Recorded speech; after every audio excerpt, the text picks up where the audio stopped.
Baada ya kumshukuru Mwenyezi Mungu Subhanahu wa Ta'ala na kumtakia rehma na amani mtume wetu Muhammad sallallahu alayhi wa alihi wasallam, kwa mambo mengi tunamshukuru.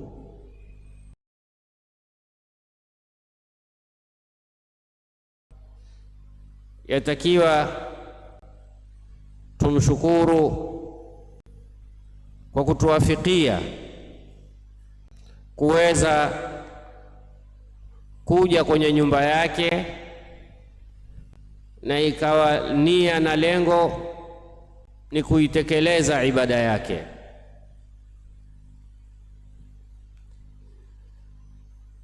Mwenyezi Mungu Subhanahu wa Ta'ala katika Qur'ani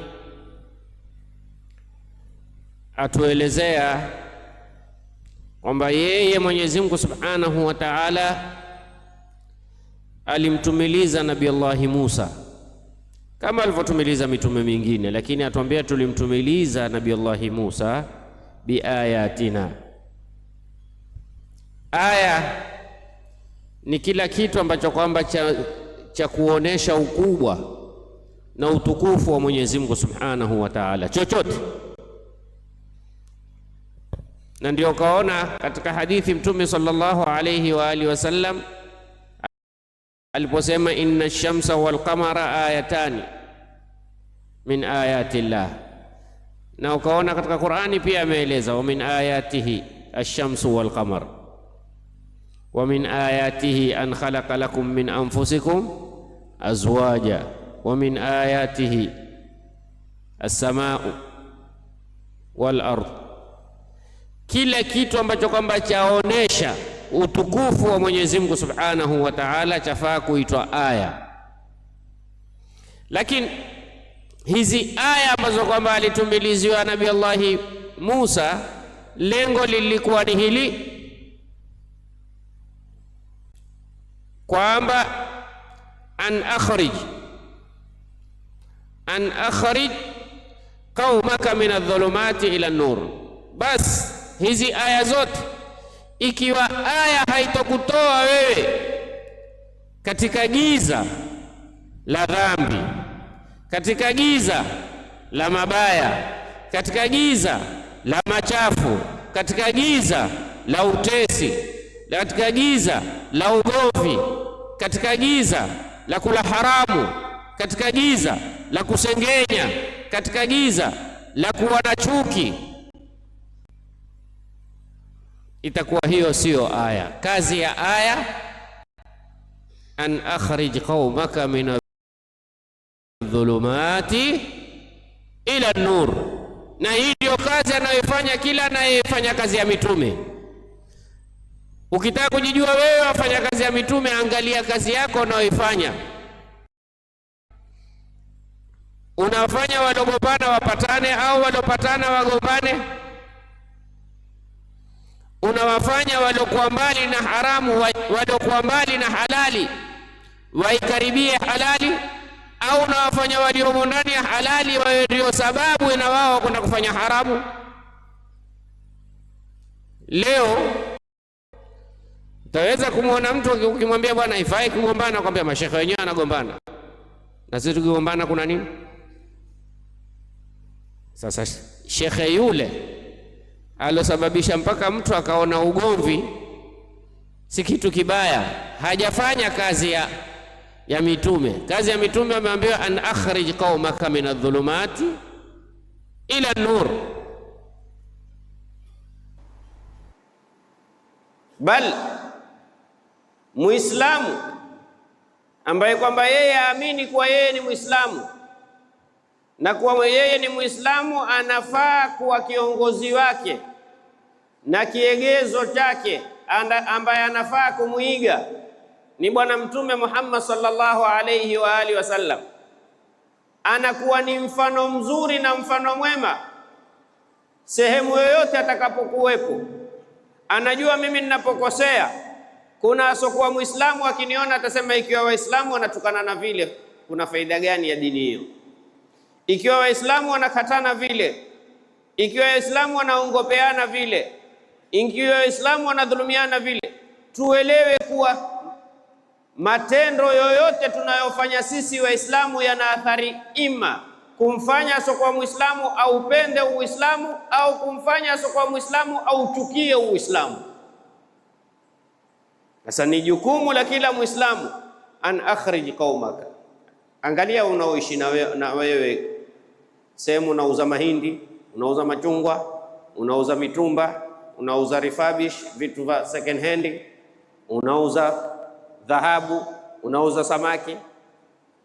Kuongopea kwako unasababisha mtu achukie Uislamu.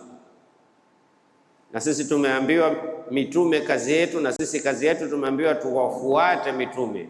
Laqad kana lakum fi rasulillahi uswa.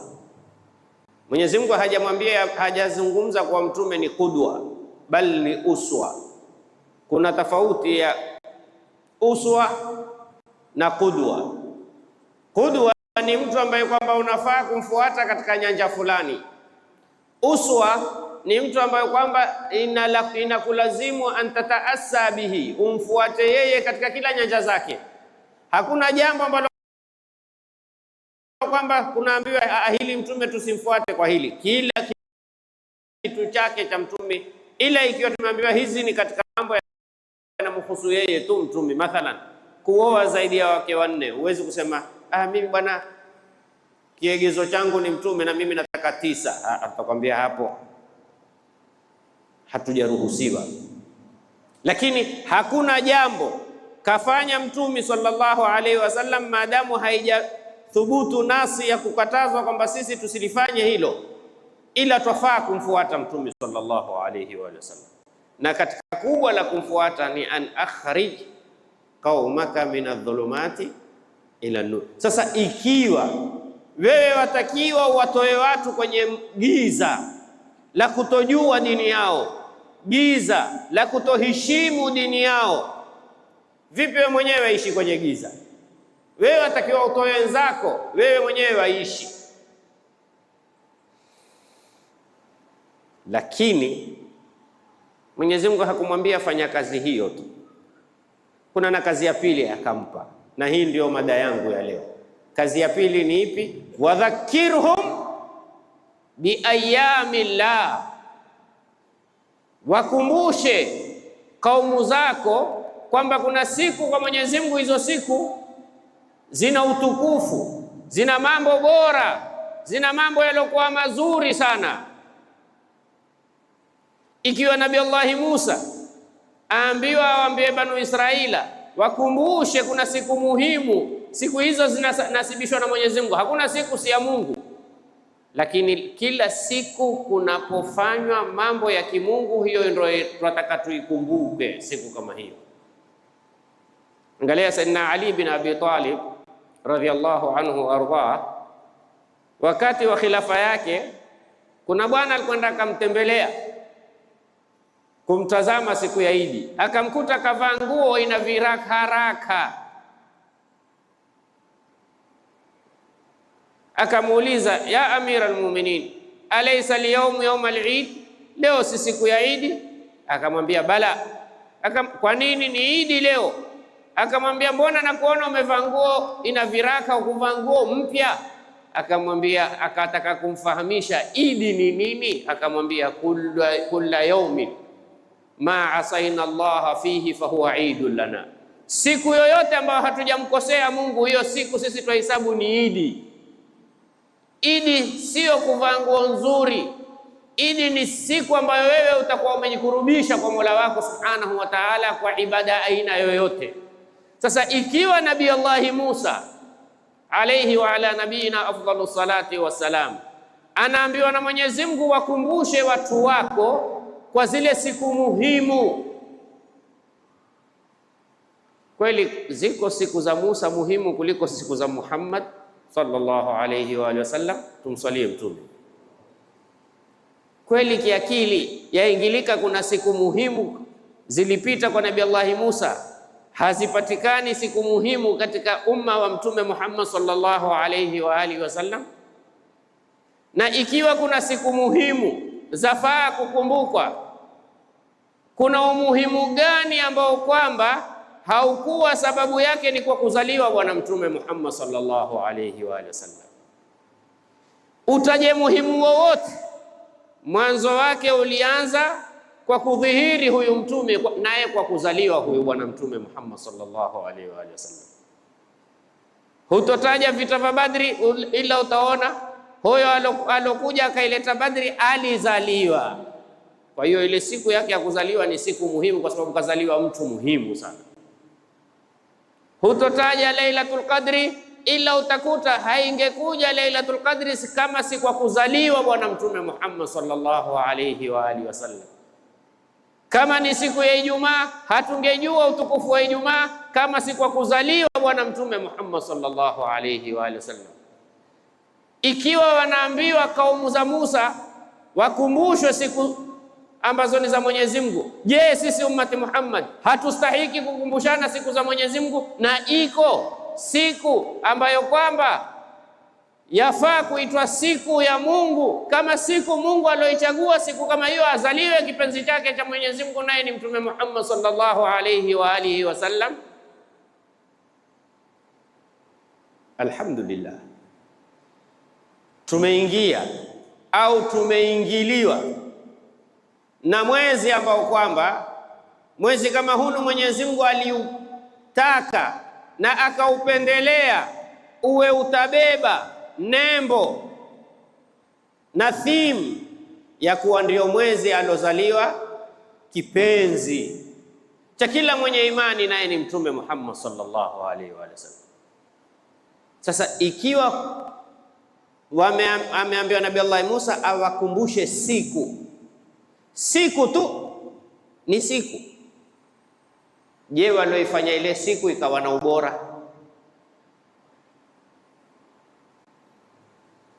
Itakuwa haingiliki akilini useme leo ni siku tu Tanzania au leo siku Zanzibar tulipata uhuru, ukawa wewe waiheshimu siku, lakini wale waliosababisha uhuru huwaheshimu. Haingiliki akilini. Haingekuwa ile siku ina umuhimu lau si wale waliosababisha ile siku. Leo unapoisherekea Lailatul Qadri, lau si Mtume? Leo unapoisherekea na kuitukuza siku ya Ijumaa, lau si Mtume Muhammad sallallahu alaihi wa sallam? Sasa haikubaliki kwa mwenye akili iliyokamilika awe yeye anaona siku ni bora kuliko yule aliyosababisha ile siku ikapata umaarufu, ikapata utukufu, ikapata kujulikana, ikapata kutambulika, ikapata kuheshimiwa. Na haya yote hayangekuwa kama si kuzaliwa kwa Bwana Mtume Muhammad sallallahu alaihi wasallam. Ndugu zangu, kuna kitu chaitwa al-irhasat. Irhasat ni kutangulia mambo, sio makusudio ya yale mambo, lakini ni kukuelezea kwamba ndani yake kuna jambo kubwa linakuja baada ya haya mambo. Kwa lugha ya kisasa wanaita opening ceremony. Leo kukiwa kuna tamasha lolote linataka kufanywa, mwanzo kuna vimbwembwe vinatangulia, kama ni waimbaji, kama sijui ni nini, kama ni maonesho gani, mpaka ije sasa haya sasa kunataka kuanza, mpira unaanza. Zile zote ni sherehe tu za ufunguzi. Mwenyezi Mungu Subhanahu wa Ta'ala alipotaka kumleta Bwana Mtume Muhammad sallallahu alayhi wa alihi wasallam, alitaka kuleta tukio. Tumezoea sisi kuelezewa kwamba kuna ziwa la maji lilikuwa halikauki likakauka, kulikuwa kuna moto ulikuwa hauzimi ukazima, kulikuwa. Lakini mimi leo nataka nikuelezee tukio, na taraji wengi katika sisi hatujalisoma litakiwavyo tukio kama hili kabla ya kuja Mtume sallallahu alayhi wa alihi wasallam, ili watu wapewe attention. Jamanini, kuna kuja kiongozi bora,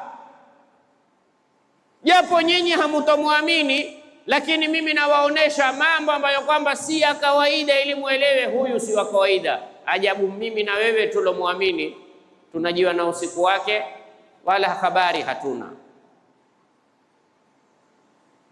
Siko hapa kukwambia nenda kasome maulidi, lakini niko hapa kukwambia nenda kamsome Mtume Muhammad sallallahu alaihi wasallam. Ukiona njia bora kwako wewe ni maulidi, fabiha wa ni'am.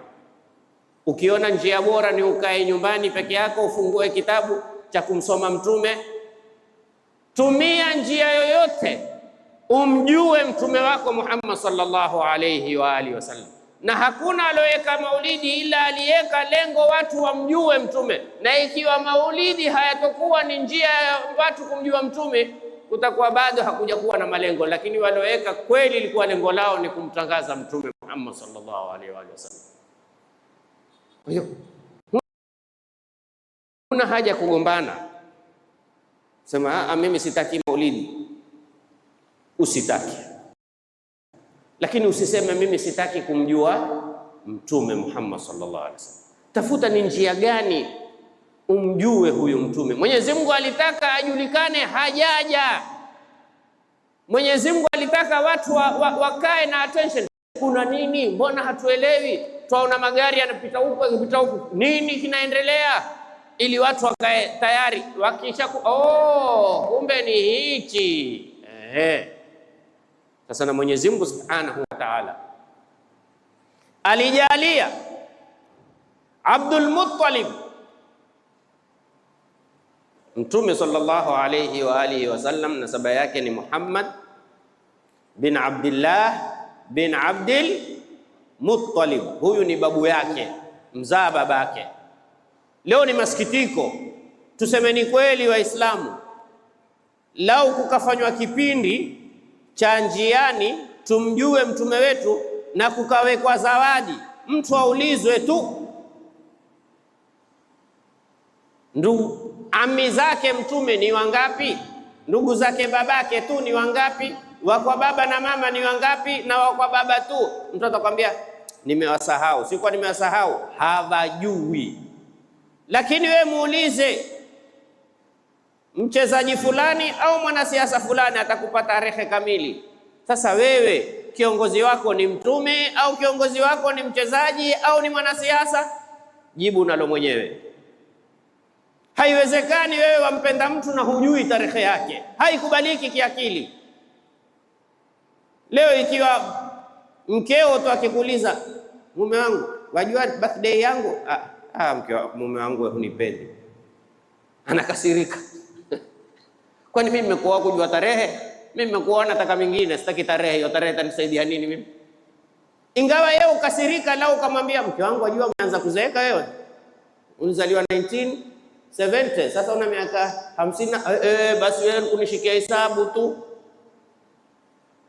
Anataka miaka, anakubali amezaliwa miaka 70, lakini hakubali kwa ana miaka 50. Ani bado karibu kuingia, bado kidogo, maanake hakuna kitu wasokipenda wanawake kama miaka mingi. Na kuna wengine pia wanaume utasikia mimi ni kijana wa zamani, hakubali kuitwa mzee, kwambia kijana wa zamani. Na sasa sina sasa, mimi kijana wa zamani usiniite mzee. Sasa wewe wajua tarehe ya fulani na faltani na alani, hujui tarehe ya mtume wako Muhammad sallallahu alayhi wa alihi wasallam. Kuna Waislamu hawajui hata kutofautisha baina ya mamake mtume sallallahu alaihi wasallam na mke wake mtume sallallahu alaihi wasallam na mtoto wa mtume. Lau ukamchanganyishia ukamwambia kuna Amina, kuna na Khadija, kuna na Fatima, hawa wote wahusiana na mtume, nieleze wahusiana vipi? Ataika vasvasa, atamwozesha mtume mamake. Tusicheke, tuko katika Waislamu tuna hali namna hiyo, alafu twadai twampenda mtume. Angalia wewe ni nani unaowajua, wana faida gani kwako wewe, na huyu usomjua kuna hasara gani kwako wewe?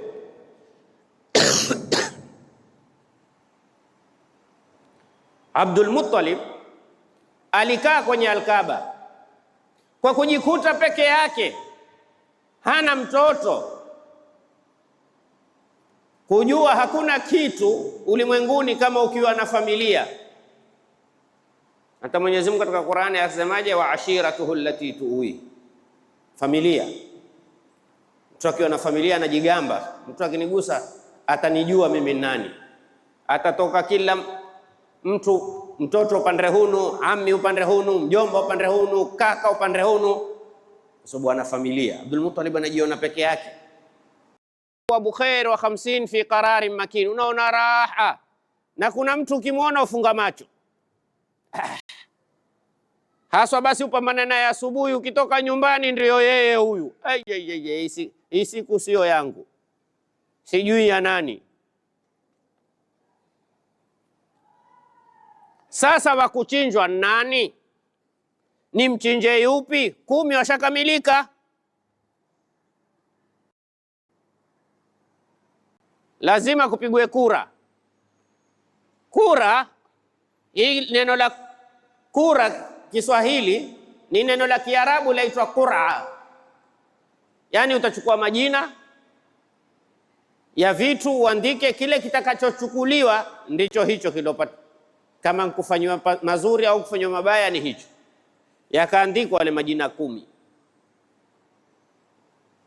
Tikiswa chachukua. Ikitoka jina ni Abdullah. Na ikawa sasa si kawaida. Abdul Muttalib ana watoto 10, lakini huyo Abdullah anapendwa na wote zaidi kushinda wale watoto wengine. Kuna kijana sengine unakuwa naye, si wewe tu pia umpendaye, unaona na watu pia namna gani wanavyompenda. Mpole, mkarimu, ana hikma sana, ajua kwenda na watu, ajua kuzungumza na watu, ajua kuchangamana na watu, ajua kuishi na watu. Mtihani sasa huu. Imekuwa mtihani si katika kuchinja, lakini mtihani ni kumchinja ambaye kwamba wewe ndio wamuona ndio bora zaidi katika watoto wako kuliko wengine. Na watu walipoona imetoka, manake hakuna mambo kufanya kwa siri, watu wote walijua hiyo habari. Kamwambia bwana, haitowezekana achinjwe Abdullah. Haitowezekana vipi? Na kura imetoka kwa Abdullah. Akasema lazima tuwafuate ahbar, wanavyuoni watasema nini.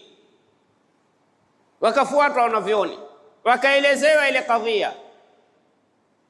Sema wale wanavyuoni wakauliza, kwani nyinyi mtu akiua analipa faini ya kuua kitu gani? Akasema ngamia 10. Akasema basi wekeni ngamia 10 na jina la Abdullah. Litakalo toka ikiwa ni Abdullah itabidi achinjwe. Hakuna huyu afai kutolewa hata kafara.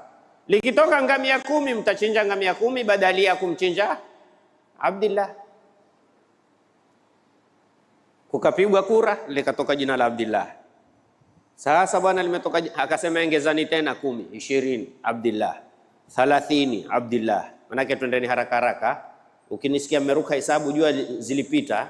10 90 Abdullah. 100 ikaja ngamia 100. Wakasema bado ngoja tupate tena hakika. Waswahili wakwambia shahada ni mara 3. Kafanya tena 100 na Abdullah, ikatoka ngamia 100 na Abdullah. Ndio ikabaki leo mtu akiua kafara yake atoe ngamia 100. Lakini zamani ilikuwa kabla ya Uislamu ni ngamia 10 tu. Ngamia 100 wachinjwe ili abakishwe Abdullah. Kukachinjwa ngamia 100 ndani ya Maka. Hakuna weza kuwala ngamia 100. Ikabidi nyama nyingine zipandishwe juu ya majabali, waje kina mwewe, kina makurabu, kina wale wanyama kula nyama wote. Hapa ikabakia suala, Mungu anampenda vipi huyu Abdullah? Ana nini huyu Abdullah? Huyu Abdullah ana nini mpaka Mungu anajaribu kutafuta kila aina njia asichinjwe abakie? Ana maendeleo gani ataka kutuletea? Saa nyingine mnaweza kuishi ukaona analazimishwa fulani awe kadhaa, fulani awe kadhaa. Kwani kuna nini? Ana jambo gani? Abdullah ifike wakati bado mdogo aoe. Ameoa miskini, ameenda safari. Kwenda safari Abdullah awe mgonjwa afe.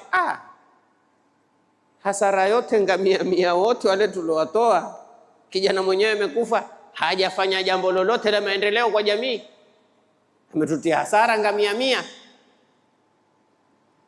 Ikawa sasa ndawama, fadhali angechinjwa, umetukosesha ngamia mia. Lakini sasa ikaja habari mke wake ana mimba.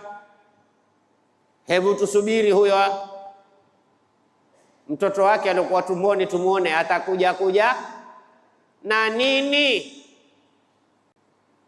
Na huku Mwenyezi Mungu Subhanahu wa Ta'ala andae, alam tara kaifa fa'ala rabbuka bi ashabil fil. Kwa nini tukio la Abraha kutaka kuivunja Al-Kaaba halikuja ila wakati mimba ya mtume ishabebwa? Ili watu waizungumze Maka. Maka kuna msafara wa ndovu umepelekwa, lengo na madhumuni kwenda kuivunja Al-Kaaba. Likaletwa jeshi, wakaambiwa muingie muivunje Al-Kaaba, lakini mukipata mwenye kukukataza pigana naye. Ikiwa hakuna atakayekukataza usiue mtu. Na kweli hakupata mtu mwenye kukataza. Alitarajia atapata Abdul Muttalib yuko hai atamkataza. Abdul Muttalib akashikiwa ngamia wake, akaenda kwa ule mfalme akamwambia, bwana, mimi nimekuja, kuna ngamia wangu umewachukua. Akasema, mimi ni mtu na hikma, mtu na busara, mtu na imani, utakuja unaniambia mimi usivunja Al-Kaaba, ndio kibla chetu, ndio mahala tunaabudu, kumbe wewe lengo lako mali yako Al-Kaaba huna habari nayo. Akasema, ana rabbul ibil, mimi ndo mwenye ngamia, walil baiti rabbun yahmiha, na mwenye Al-Kaaba utapambana naye, wewe nenda. Mimi yangu ni ngamia, mimi nimekuja kuomba ngamia yangu. Nenda utapambana na mwenyewe, ina mwenyewe, isi mwenyewe, wewe nenda uangalie. Kujaribu kwenda ndio Mwenyezi Mungu akatuteremshia aya, alam tara kaifa fa'ala rabbuka bi ashabil fil alam yaj'al kaidahum fi tadlil wa arsala alayhim tayran ababil tarmihim bihijaratin min sijil, natija faja'alahum ka'asfin ma'kul. Sasa watu wanazungumza Maka, kwani kuna nini? Kuna nini? Mtume sallallahu alayhi wa sallam kazaliwa. Hii ndio opening ceremony ilifanyika kabla hajazaliwa Mtume sallallahu alayhi wasallam, ili watu waizungumzie Maka. Kila mmoja akatoka kwenda Maka, kwenda ili aweze kupambana na kijana kama huyu, naye ni bwana Mtume Muhammad sallallahu alayhi wa sallam. Alizaliwa kwenye mwezi kama huu. Kuna wengine wasema haikuthubutu. Isi thubutu. Alizaliwa hakuzaliwa? Mimi na wewe tukubaliane si mwezi huu. Je, mimi na wewe tutatofautiana kwa mtume alizaliwa hakuzaliwa? Alizaliwa. Tukubaliana mimi na wewe amezaliwa. Lini? Wewe chukua siku utakayo na mimi niachie siku nitakayo, kwa sababu lengo ni kumtukuza huyu, sikuitukuza siku ile. Siku kama si yeye haingekuwa siku. Lengo ni kumjua huyu alizaliwa vipi, awe tarehe yote lakini alizaliwa vipi. Lengo ni kumjua alikuja na mambo gani, ili tuyashike. Mwenyezi Mungu Subhanahu wa Ta'ala alimwambia Mtume Muhammad sallallahu alayhi wa alihi wasallam haya maneno, wa kullan kullan naqussu alayka min anba'i rusuli, yani kila mmoja au kila kitu tutakuelezea wewe kutokamana na habari za mitume waliotangulia. Mtume sallallahu alaihi wasallam ambaye yeye ni mtume bora kushinda mitume waliotangulia, anaambiwa tutakusimulia habari za mitume waliotangulia. Kuna lengo moja, sikiliza hapa. Ikiwa mtume anasimuliwa habari za mitume wenzake ambao yeye ni bora kushinda hao mitume, lakini anasimuliwa kwa sababu hii moja, ma nuthabbitu bihi fuadak, ili tukikuelezea habari za mitume waliotangulia kifua chako kitapata utulivu. Ikiwa mtume anatulia kwa kuelezewa mitume mingine, mimi na wewe je? Tumsalie mtume. Ikiwa mtume Muhammad sallallahu alaihi wasallam, hakuna mtume bora yoyote anayemfikia mtume kama huyu sallallahu alaihi wasallam, lakini anaambiwa tunakusimulia ili kifua chako kipate itminani, peace of mind, utulivu, kiburudike. Kifua cha mtume kinaburudika kwa kuelezewa habari ya mitume. Je, vifua vyetu ikiwa tutaelezewa habari ya mtume Muhammad sallallahu alaihi wasallam yatakiwa tuburudike vipi? Kwa nini mimi na wewe hatuna time ya kusikiliza habari za mtume Muhammad sallallahu alaihi wasallam? Kwa nini mimi na wewe hatuna habari za kusoma kuhusiana na huyu mtume wetu Muhammad sallallahu alaihi wa sallam? Mwezi wake umeingia, mwezi wa kuzaliwa. Lengo, mtume amezaliwa. Je, mimi na wewe kwenye nyoyo zetu anazaliwa? Ikiwa alikuwa hazaliwi mwaka huu, na kuzaliwa mtume ni kuzaliwa mambo yake, ni kuzaliwa sera yake, ni kuzaliwa history yake. Umjue mtume sallallahu alaihi wasallam vipi alikiishi na watoto, vipi alikiishi na marafiki, vipi alikiishi na watu wazima, vipi alikiishi na watoto wadogo, vipi alikiishi na wasokuwa Waislamu, vipi aliishi na Waislamu, vipi aliishi na wavulana, vijana, young generation, kwa lugha ya Kiswahili Gen Z. Some habari za mtume. Vipi aliishi na wale ambao kwamba walikuwa hawasikii, vipi aliishi na wanafiki. Tunaposoma tarehe na sera yake yeye, hatuwezi kugombana, hatuwezi kukatana, hatuwezi kuchukiana. Ala la tarji'u ba'di kuffaran yadhribu ba'dukum ba'dha riqaba ba'd. Mtume sallallahu alayhi wasallam aliwaambia, tahadharini, msirudi baada ya kuwa mmeshakuja mimi kwenu nyinyi, mkawa mko tayari mpigane nyinyi kwa nyinyi kama namna mlivyokuwa kabla ya Uislamu. Hali gani hii? Ukiona Waislamu wanapigana wao kwa wao, jua kuna upungufu wa kumsoma Mtume Muhammad sallallahu alaihi wasallam. Wallahu tabaraka wa taala yaqul wa biqawli yahtadi almuhtadun fa idha qara'ta alquran fasta'idh billahi minash shaitanir rajim. A'udhu billahi minash shaitanir rajim. Bismillahir rahmanir rahim. Alam nashrah laka sadrak wa wada'na 'anka wizrak alladhi anqadha dhahrak wa rafa'na laka dhikrak fa inna ma'al usri yusra inna ma'al usri yusra fa idha faraghta fansab wa ila rabbika farghab. Barakallahu lana wa lakum bil Qur'anil azim wa nafa'na wa iyyakum bima fihi min al ayati wa dhikril hakim wa ja'ala munqalabana wa munqalabakum ila jannatin na'im. Aqulu qawli hadha wa astaghfirullaha al-azim li wa lakum wa li sa'iril muslimin fastaghfiruhu innahu huwal ghafurur rahim huwal barrul karim.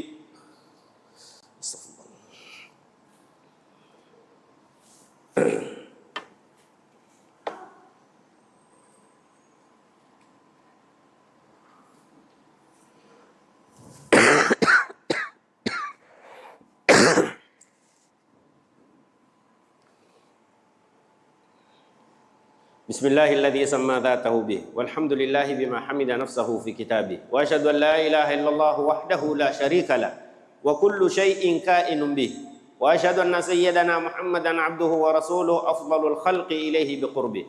Allahumma salli wa sallim alayhi wa ala alihi wa ashabihi wa hizbihi min ba'di. Amma ba'du, ibadallah, fa inni usikum wa nafsi bitaqwallah fattaqullaha ya ibadallah wa ahsinu yarhamkumullah inna rahmatallahi qaribun minal muhsinin.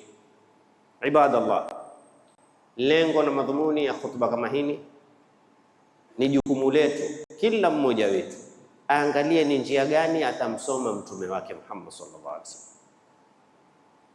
Sidhani wala sikubali katika akili yangu kwamba kuna Muislamu hampendi mtume. Mimi silikubali.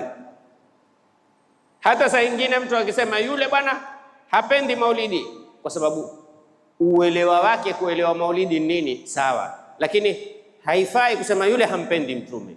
Sidhani kama kuna Muislamu katika akili yake iko kwamba mimi simpendi mtume, haiwezekani. Lakini anaweza kuwa yeye anampenda sana, lakini yasikitisha sana sana sana, miskini hamjui mtume sallallahu alaihi wasallam. Aib. Wewe ni Muislamu, wasema ashhadu an la ilaha illa Allah wa ashhadu anna Muhammadar Rasulullah, na humjui mtume wako. Angalia Mwenyezi Mungu Subhanahu wa Ta'ala katika Qur'ani asemaje, am lam ya'rifu rasulahu. Manake am kwa maana bal.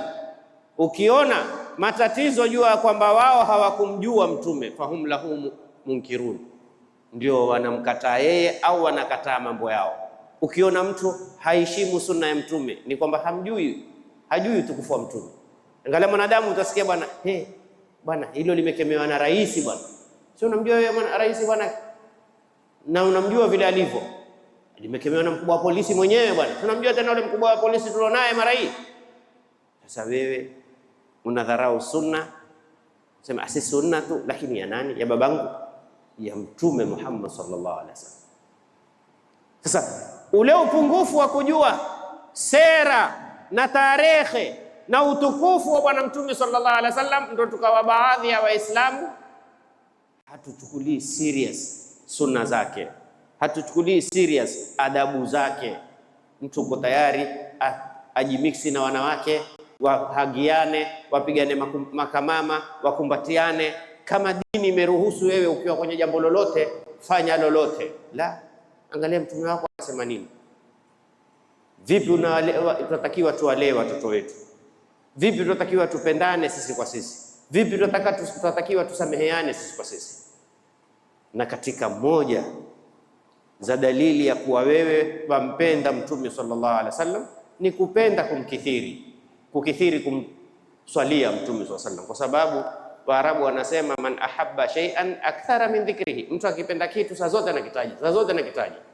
Na Mwenyezi Mungu Subhanahu wa Ta'ala katuhimiza katika Qur'ani, akatuambia inna Allaha wa malaikatahu yusalluna 'alan nabi ya ayyuhalladhina amanu sallu 'alayhi wa sallimu taslima. اللهم صل وسلم على سيدنا محمد وعلى ال سيدنا محمد كما صليت على سيدنا ابراهيم وعلى ال سيدنا ابراهيم في العالمين انك حميد مجيد. والله اللهم عن صحابه الكرام خليفه رسول الله سيدنا ابي بكر الصديق وامير المؤمنين سيدنا عمر بن الخطاب وامير المؤمنين سيدنا عثمان بن عفان وامير المؤمنين سيدنا علي بن ابي طالب وجميع صحابه رسول الله اجمعين وعنا معهم وفيهم برحمتك يا ارحم الراحمين. اللهم اغفر للمؤمنين والمؤمنات والمسلمين والمسلمات الأحياء منهم والأموات إنك قريب مجيب الدعوات يا رب العالمين. اللهم سلط الظالمين بالظالمين وأخرجنا من بين أيديهم سادمين. اللهم لا تمكن الأعداء فينا ولا منا ولا تسلط علينا بذنوبنا من لا يخافك فينا ولا يرحمنا. اللهم انصر إخواننا في فلسطين. اللهم انصر إخواننا في غزة.